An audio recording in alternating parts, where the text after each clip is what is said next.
We have a special guest today. I'm very excited. He is the co-founder of Real Progress in Action. That's a nonprofit economic education organization. He is the host of the Macro and Cheese podcast. He is the advocate and educator on modern monetary theory. We are pleased to have him with us. It's Steve Grumbine. Hi, Steve. How are you? Hey, Jimmy. Thanks for having me on, man. Thank you so much for being here. Tell the audience what neoliberalism is and why neoliberalism is a failure. Could you do that? Absolutely. Neoliberalism started in the 60s. Basically it was a mass push to get rid of the government sector, to get rid of the public space and make everything private. And they've been doing this nonstop since the 60s, 70s. Once Reagan got in office, it went in overdrive. Eliminating the concept of the public purpose, eliminating the concept of public money, eliminating the concept of the public good, and transferring it instead to the private sector, to the capitalists, to the speculators and investor class. And largely, it's all about taking public space and eliminating it and turning it into private profit. So, yeah, exactly. Okay, and of course we know, and they try to inject a profit motive into everything, into our culture, into every part of our culture, including places like education and healthcare where they should not be. Absolutely. Absolutely. Yes. I remember Barack Obama's big idea with Arne Duncan as his Secretary of Education. Arne Duncan, by the way, you know how many days he spent in the classroom? 0. Arne Duncan was the head of education, spent 0 days in the classroom, and his big idea was race to the top. Remember that? You had schools compete for education dollars, and the one that did the best on the test got the most money. Well, the ones who do the worst are the ones who need the more fucking money. They have it exactly backwards. That's called a race to the bottom. So that's what neoliberalism is in a nutshell. It's privatizing every piece of public space, every piece of public good, and there's no such thing as anything for the public. You have to have a profit motive, and if there's a profit motive, that means it's going to be somehow better and Christ-like. Jesus Christ likes a profit motive because socialism makes you lazy, and that's a sin, right? That's just bunk, man. Absolutely. But that's what they're saying, right? That is the going story, right? Yes, that's the whole Absolutely. one. So if you see somebody shitting on a poor person on Twitter and you go to their bio on Twitter, it'll say Christian. Because they think if you government shouldn't help you, and if you're poor, it's because you're lazy. That's the narrative that the right wing neoliberals have strewn for our strewn. Is that a word?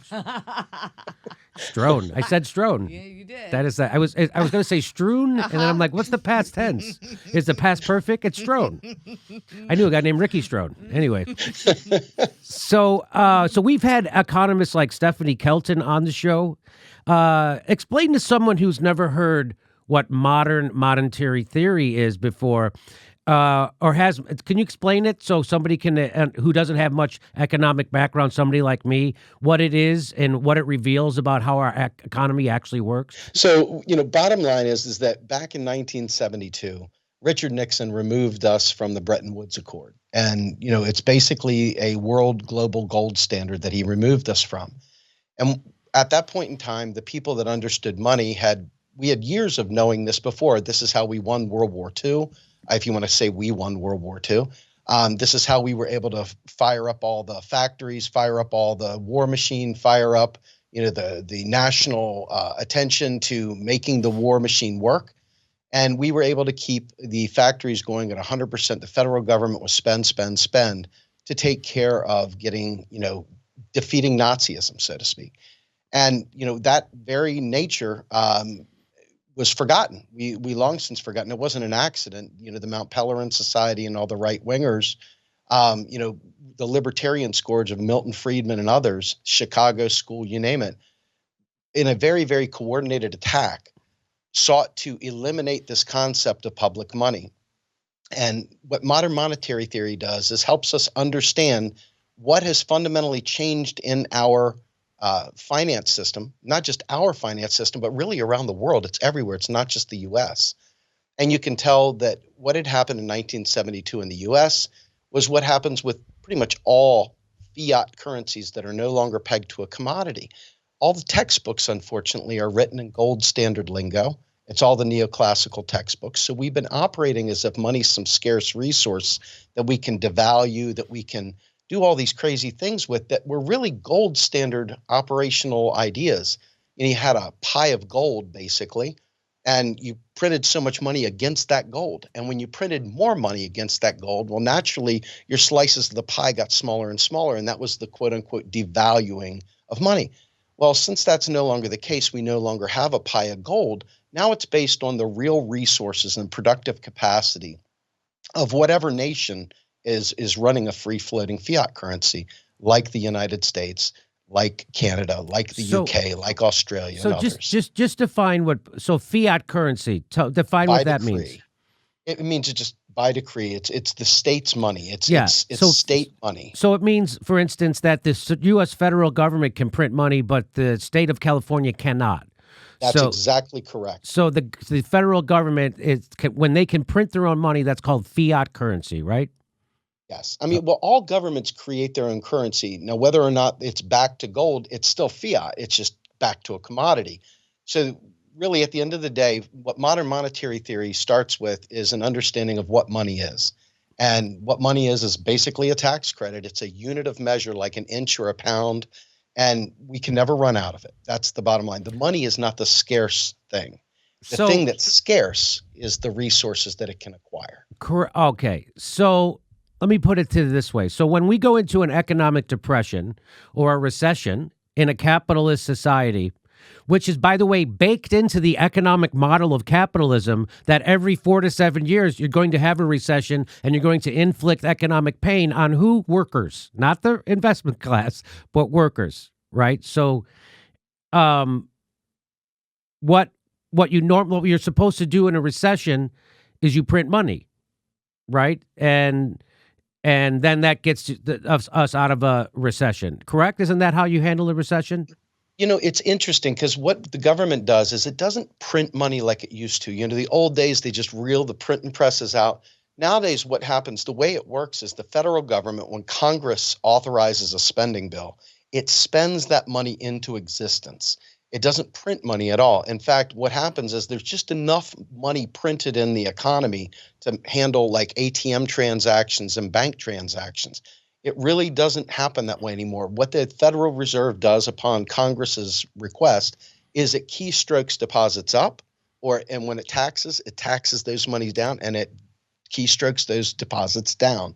So when taxes serve as a drain at the bottom of the economy, and spending is like a spigot pouring in. So there's always a flow, stocks and flows. And so in this particular case, the federal government should spend money on the things that it needs to keep the economy up. So what has happened, unfortunately, is our federal government has deficit spent on making rich people richer.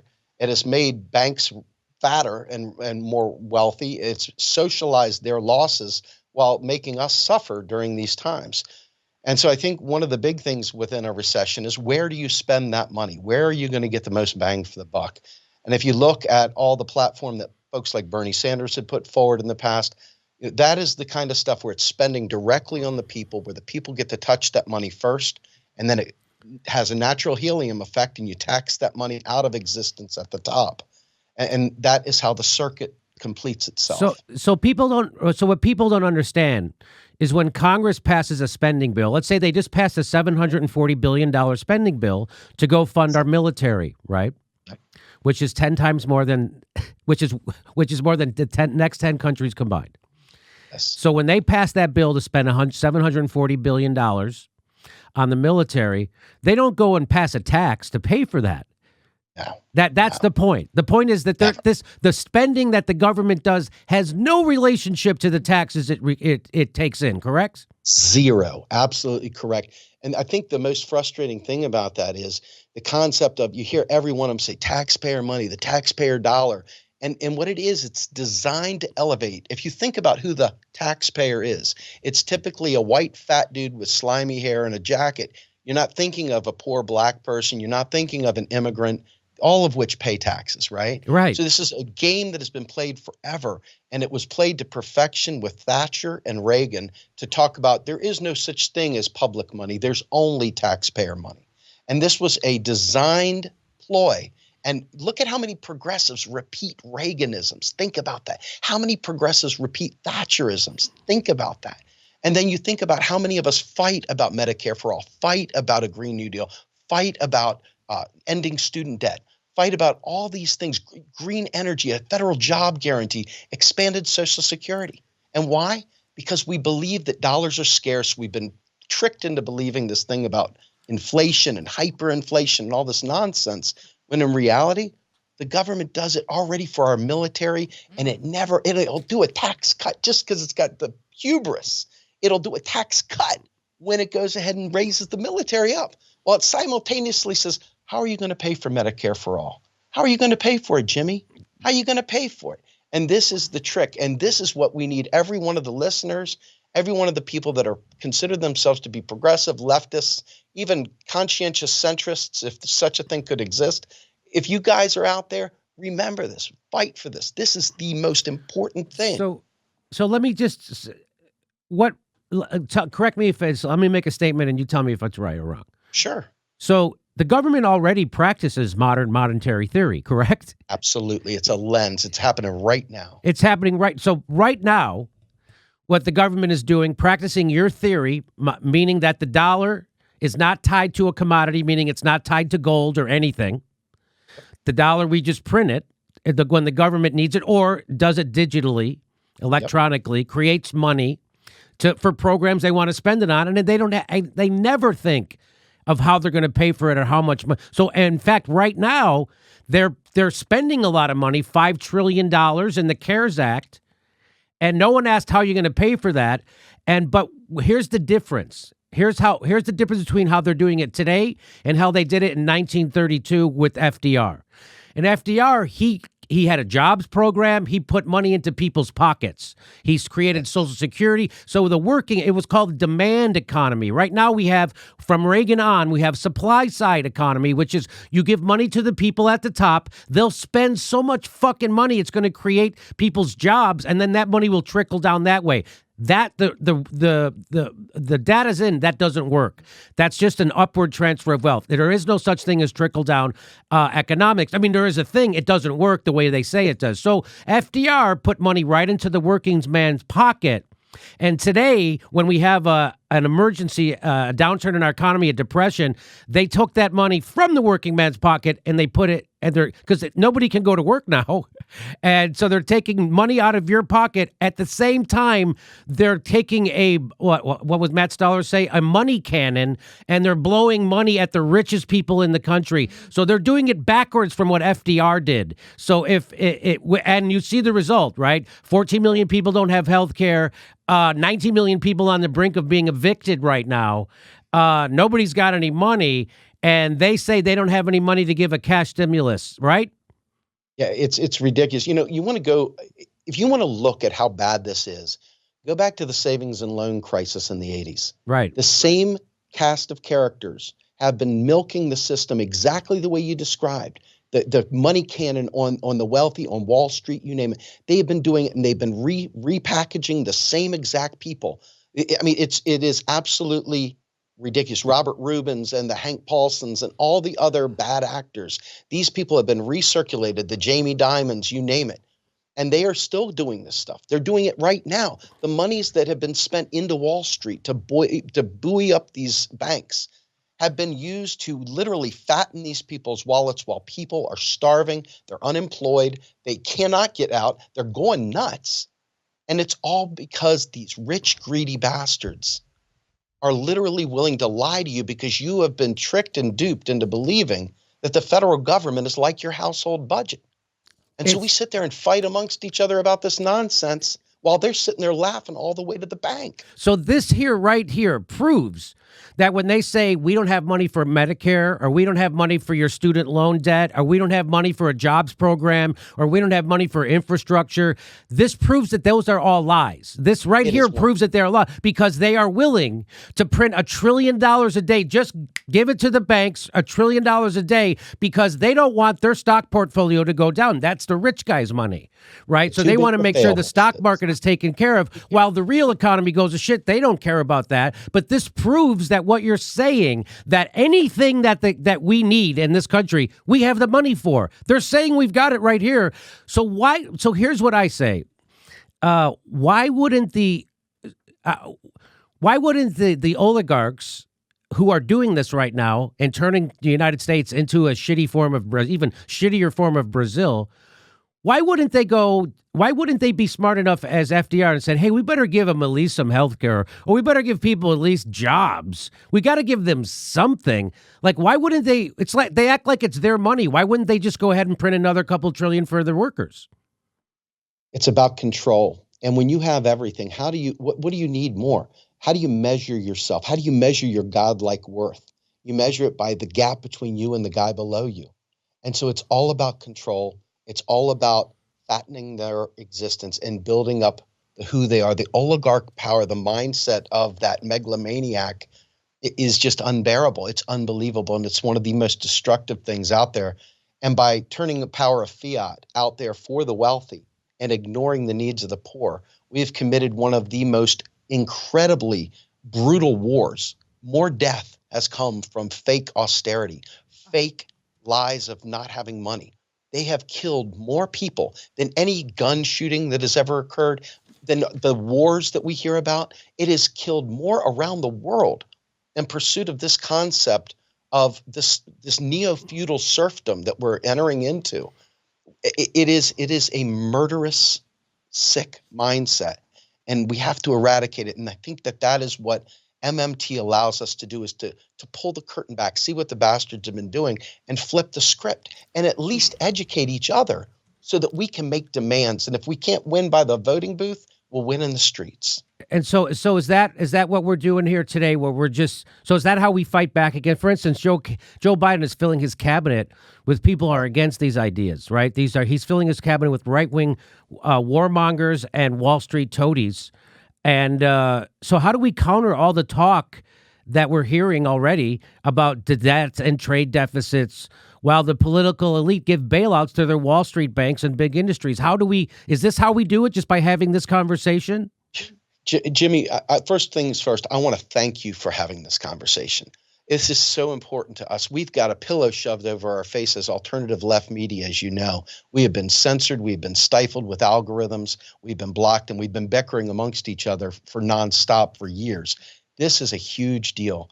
And I want to thank you, because I believe that lives can be saved by your platform and the things we're doing right here, right now. This is that vital. So yes, this is one of the things we can do. The other thing is, I hate to break out the old Lenin stuff and the old communist stuff, but I am really digging deep in the Russian Revolution and starting to look at how things transpired. Some of the things that were really critical were the communication paths amongst revolutionaries to really start talking about. And when I say revolution, I'm not necessarily talking about guns and pitchforks.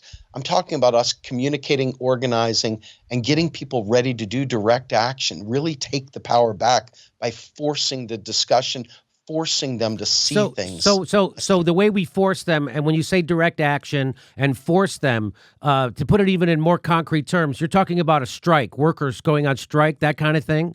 I'm talking, well, one of the toughest things about the current environment we're in is that we have only 3% unionization in the private sector, and we only have like 33% in the public sector. And the public sector unions are largely stepped on. So when you look at this very, very small segment of unionized population, most people don't have that. And most people don't have $400 in the bank to survive any kind of a downturn. So everybody's clutching their pearls, afraid to lose anything they got, while the tsunami of economic collapse is heading right for us. So the idea of a general strike in the typical sense, it may not work the way it would have worked in 1917, but it would work in a different way if we were to do it in strategic sectors. Look at things that slow the economy down. you got to realize, unfortunately, because we are in a pandemic and because they've closed things down the way they have, that there is some susceptibility there to things like transportation, getting goods and services about, roadways, you name it. Different. I mean, I don't want to tip my hand because, I'm not going to probably be the guy out there at the front of this. I can just be the guy that gives the information. But I would love to see people rise up and really find a way to coordinate, strategize, and come up with that right way.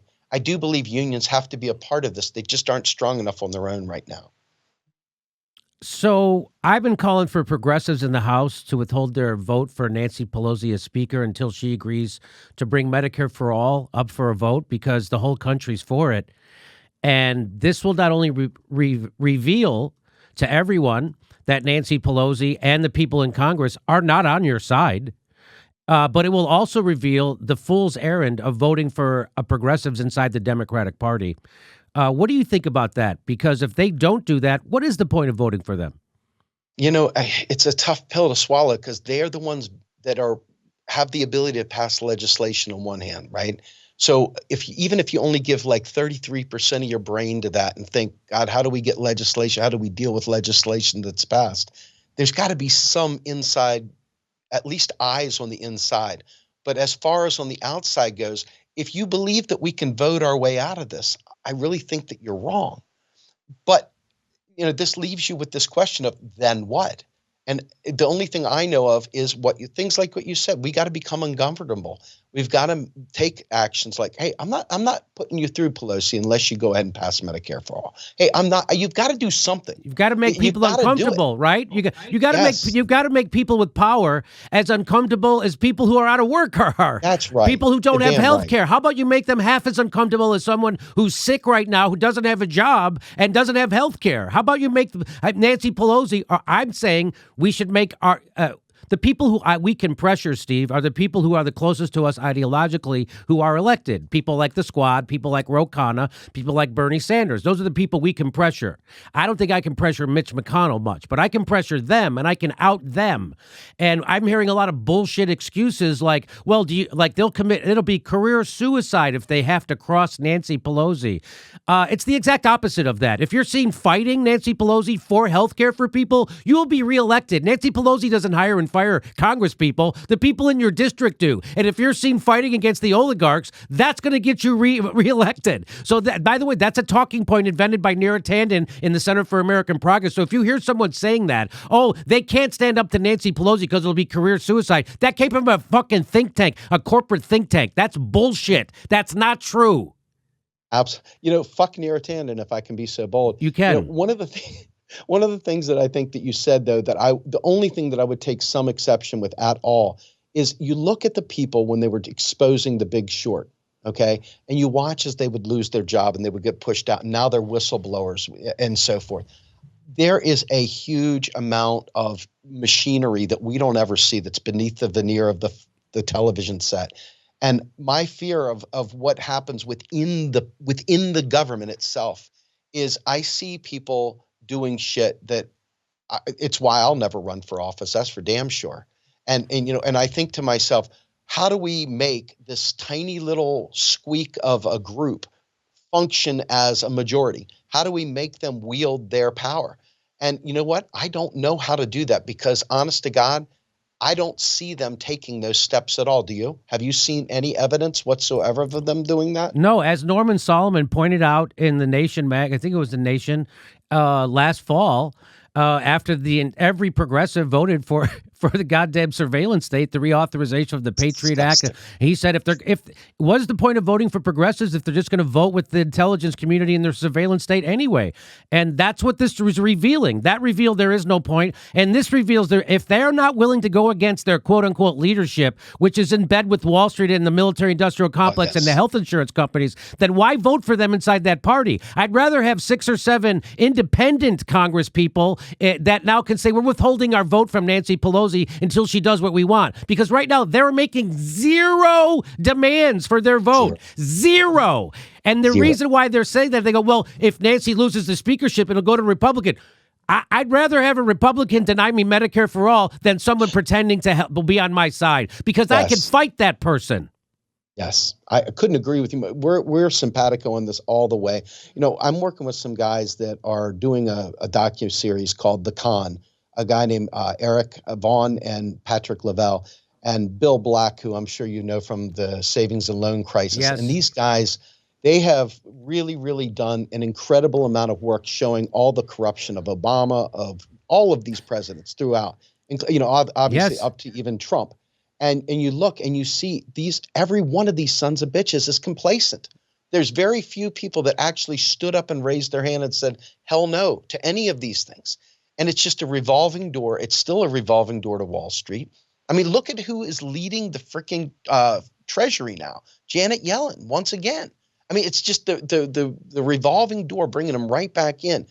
I have a feeling 100% that if we don't take direct action as people, it doesn't matter what these squads and stuff. You're right. I believe that it's good that they're making some verbal. Right. They're putting forward some stuff. I'm not going to sit there and throw them under the bus. I'm just going to say that I'm not putting my faith in them. Right. I'm putting my faith in us. Right. And that's what I think has to happen.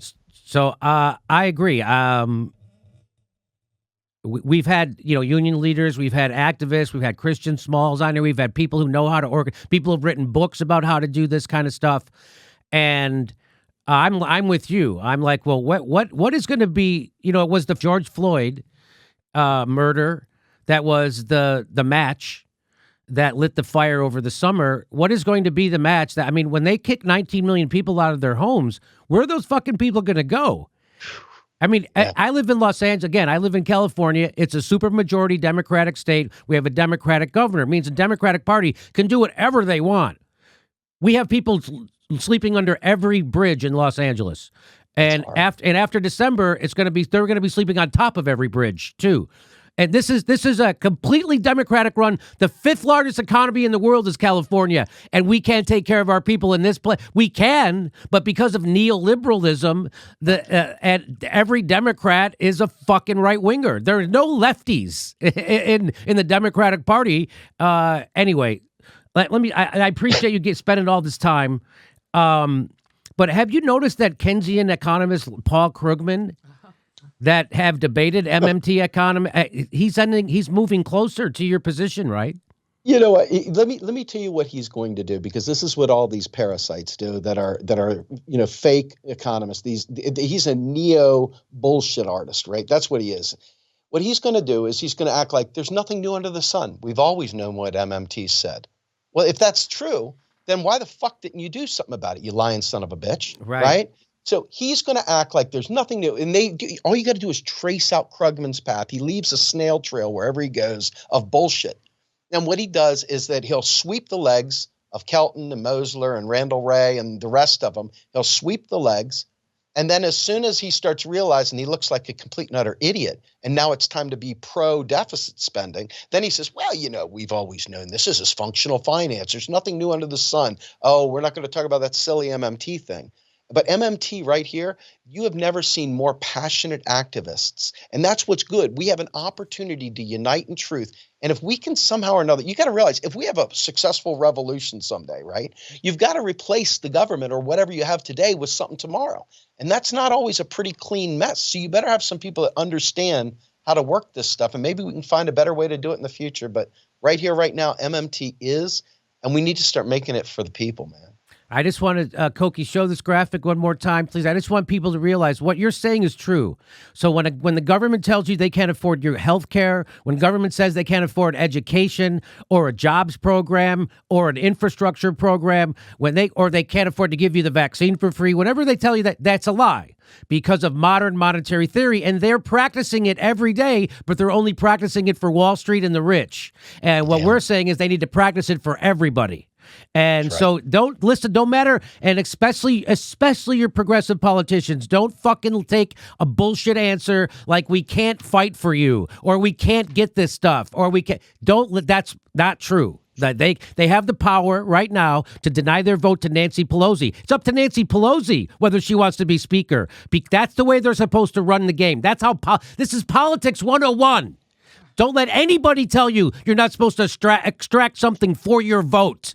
That's what you're supposed to do. Don't be Bernie Sanders. Extract something for your vote. All right. Steve Grumbine, I appreciate you coming on. Any last words? Yeah, please check out our podcast, macroandcheese.com. And Macro and Cheese. It's at our website, realprogressives.org. And we're coming up on our 100th episode here soon. And it's 100 episodes that teach you this stuff from the experts in the field. And, we've worked really, really hard to try and be a value add to the movement. So hopefully people will take a listen, get to know us, and, hopefully we can talk to you and have you on a show sometime. If there's anything I could offer to your show, I would love to come on, but maybe get someone smarter. But thank you very much for having me on. Steve Grumbine, thank you. Everybody check out his podcast, Macro and Cheese. Macro in Cheese. All right. Thank you, Steve. And we'll have you on sooner rather than later. Thank you, sir. Hey, everybody, this is the part where I tell you where all our live shows are, but there aren't any. And then this is why I tell you to join our premium program and get extra content, but nobody's got a fucking job. So just enjoy the video.